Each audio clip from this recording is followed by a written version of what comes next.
Hi అండి, ఈరోజు recipe fried రైస్ని ఏ విధంగా ప్రిపేర్ చేసుకోవచ్చో ఒకసారి వీడియోలో చూద్దామండి. అందుకోసం ముందుగా రైస్ని ఉడికించుకొని పక్కన పెట్టుకోవాలండి. రైస్ అనేది ఇలా పొడి పొడిగా ఉండాలండి, అప్పుడే ఫ్రైడ్ రైస్ బాగుంటుంది, టేస్ట్ బాగుంటుంది. రైస్ అనేది ముద్దలాగా ఉండకూడదండి, ఇలా పొడి పొడిగా ఉండాలి. ఇప్పుడు స్టవ్ పై గిన్నె పెట్టుకొని అందులో 1 స్పూన్స్ నెయ్యి వేసుకుంటున్నానండి.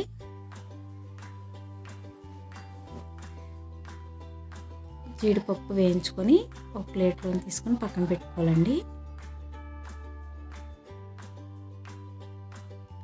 ఇలా జీడిపప్పులు వేయించుకొని ఒక ప్లేట్లో తీసుకోండి. ఒక 2 స్పూన్స్ ఆయిల్ వేసుకోవాలండి. ఇప్పుడు ఇందులో ఆయిల్ వేసుకున్నాక మనం ముందుగా పచ్చిమిర్చిని ఇలా గుండగా తురిమి వేయాలండి. ఇది వెల్లుల్లిని కూడా అలాగే గుండగా తురుముకోవాలి. అల్లం అండి, ఇది అల్లాన్ని కూడా ఇలా మీకు ఎంత చిన్న ముక్కలు అయితే అంత టేస్ట్ బాగుంటుందండి. ఇలా చిన్నగా తురుముకొని వేసుకోవాలి. అల్లాన్ని వెల్లుల్లి కూడా వేసుకొని వాటిని వేయించుకోండి. ముందుగా పచ్చిమిర్చిని, అల్లాన్ని, వెల్లుల్లి. ఇందులో ముందుగా వెజిటేబుల్స్ని కట్ చేసి పెట్టుకున్నానండి. అవి క్యారెట్, బీన్స్, క్యాప్సికమ్ అండి. ఇలా చిన్నగా కట్ చేసి పెట్టుకొని వాటిని ఈ పోపులో వేసుకోండి. క్యాప్సికమ్ ముక్కలండి, వీటిని వేసుకొని లైట్గా వేయించుకోవాలండి. ఫ్రైడ్ రైస్కి ఎక్కువగా వేయించుకోకూడదు, లైట్గా వేసుకోవాలి. ఫ్రైడ్ రైస్కి కూరగాయ ముక్కలు అనేది కొంచెం పచ్చిగా ఉంటేనే టేస్ట్ బాగుంటుంది. అందుకోసం 1 మినిట్ వేయించుకోండి, మరీ ఎక్కువగా వేయించుకోకూడదు. ఇందులో కొత్తిమీర కూడా వేసుకోండి కొద్దిగా.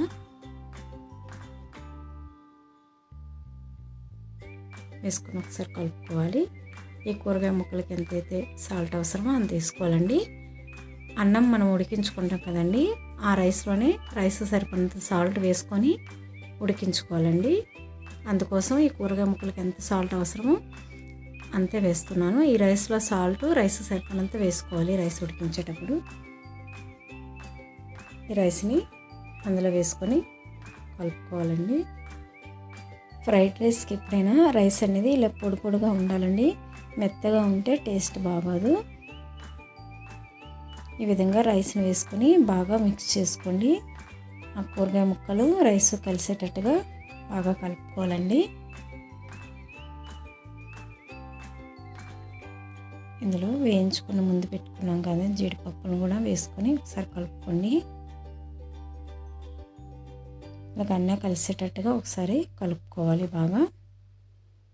ఈ ఫ్రైడ్ రైస్ని పెరి చట్నీతోనైనా, పాలక్ పన్నీరు, మసాలా పన్నీర్తోనైనా సర్వ్ చేస్తే బాగుంటుందండి టేస్ట్ అనేది.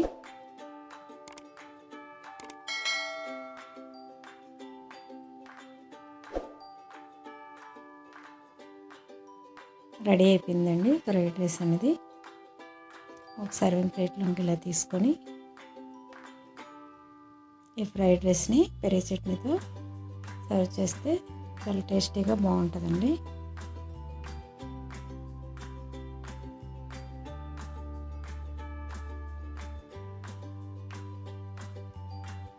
మీరు కూడా ఒకసారి ట్రై చేయండి.